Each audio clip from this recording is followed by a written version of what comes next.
Assalamualaikum warahmatullahi wabarakatuh.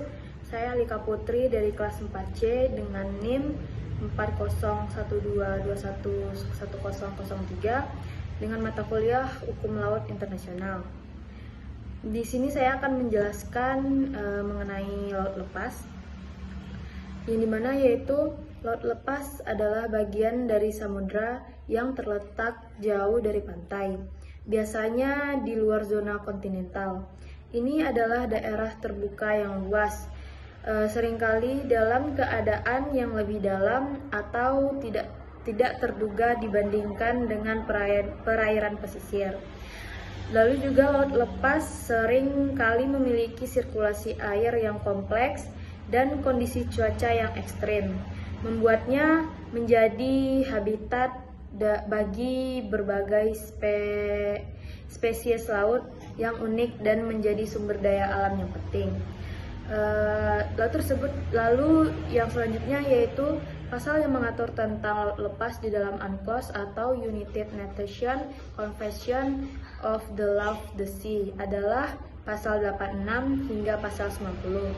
Pasal-pasal ini membahas prinsip-prinsip dasar pengelolaan laut lepas, termasuk hak dan kewajiban negara-negara dalam menjaga dan mengelola sumber daya laut lepas secara berkelanjutan.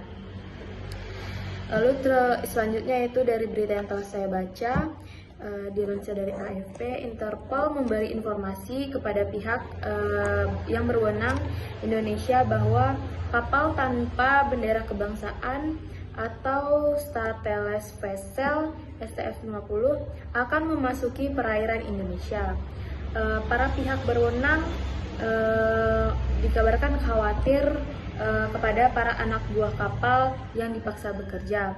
Kapal tersebut ditangkap pada Jumat sekitar 60 mil atau 95 km dari Pulau Weh di Provinsi Aceh, bahwa dia menjelaskan adanya penangkapan kapal oleh tentara negara Indonesia Angkatan Laut di laut lepas. Kapal dengan panjang 258 meter, 850 kaki, yang memakai bendera negara Afrika, Togo, sebelumnya menggunakan bendera dari berbagai negara lainnya, termasuk negara Jepang, Korea Selatan, dan negara Mozambik, kata pihak yang berwenang. Kapal juga sedang dalam pelarian setelah lolos dari penahanan di Cina dan melarikan diri dari penyitaan di Mozambik. Sebelum ditangkap di Indonesia, kapal itu juga menggunakan beberapa nama. Yang pertama yaitu termasuk Breezy, Enril Delgov, dan Aida menurut Kementerian Perikanan. Kemudian saya akan menjawab pertanyaan apakah penangkapan TNI Angkatan Laut di TNI AL di laut lepas ini terjadi, apakah sah menurut hukum laut internasional.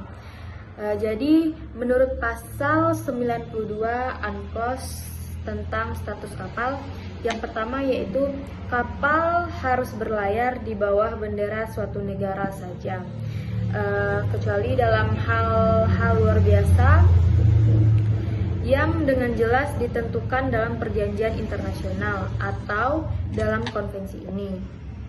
Mereka juga harus tunduk pada yurisdiksi eksklusif negara itu di laut lepas. Suatu kapal tidak boleh merubah bendera kebangsaannya sewaktu dalam pelayaran atau sewaktu berada di pelabuhan yang disinggahinya, kecuali di dalam hal adanya suatu perpindahan pemilikan yang nyata atau perubahan pendaftaran. Yang kedua yaitu sebuah kapal yang berlayar di bawah bendera dua negara atau lebih dan menggunakannya berdasarkan kemudahan. Lalu juga tidak boleh menuntut salah satu dari kebangsaan itu terhadap negara lain manapun. dan dapat dianggap sebagai suatu kapal tanpa kebangsaan. Jadi, kesimpulannya, penangkapan kapal yang dilakukan oleh TNI Angkatan Laut tersebut sah menurut pasal 92 UNCLOS. Sekian pembahasan dari saya. Saya Alika Putri dari kelas 4C. Sekian, wassalamualaikum warahmatullahi wabarakatuh.